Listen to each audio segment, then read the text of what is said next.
Je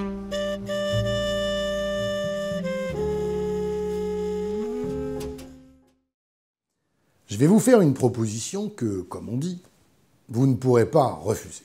Si. Vous allez voir. Compte tenu de la morosité ambiante, pour ne pas dire de la sinistrose, je vous propose de profiter de l'été pour prendre le large. Direction les îles de l'Ouest.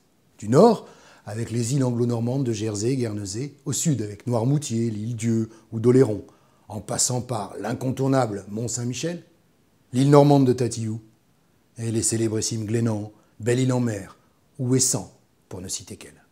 La traversée commence par un voyage dans le temps, puisque pour chaque île, un historien, aussi passionnant que passionné, va vous servir de guide. La visite va vous entraîner dans l'âge d'or des lieux. Je vous rassure tout de suite, rien de scolaire, ni de fastidieux.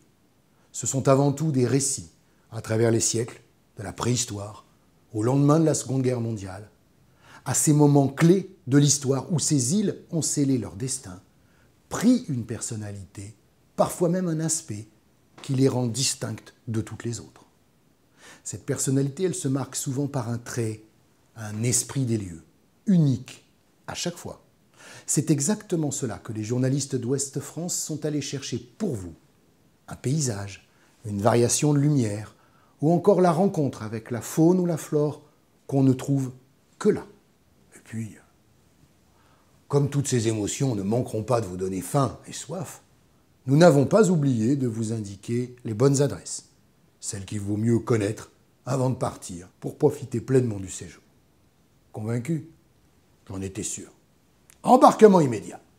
Mais juste après la lecture de ce très beau numéro hors série Historia Ouest France consacré aux îles de l'Ouest. Un numéro tout en fraîcheur à découvrir dès maintenant.